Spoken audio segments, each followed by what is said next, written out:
My grandmother, Eiko Wakabara, was born in Japan in 1926.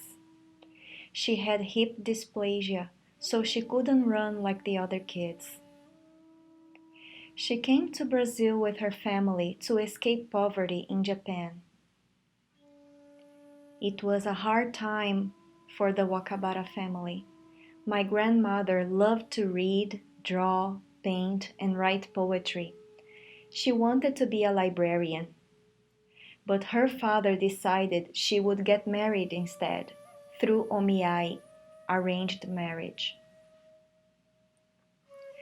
My grandmother worked all day and night, sewing, cleaning fish, and doing other odd jobs. She valued formal education and pushed her children to succeed at school. My mother, Luisa, was often sick. My grandmother taught her how to read and write in a hospital bed. My mother shared a bed with her siblings. In the family's shack, she would look at the ceiling and search for images in the rotten wood. Food was scarce, but my grandmother could make do with anything. If it weren't for my grandmother's encouragement, my mother wouldn't have graduated from college. My mother raised me by herself in the Amazon, far from family and everything she knew. I've always had a bed for myself. I've always had shelter.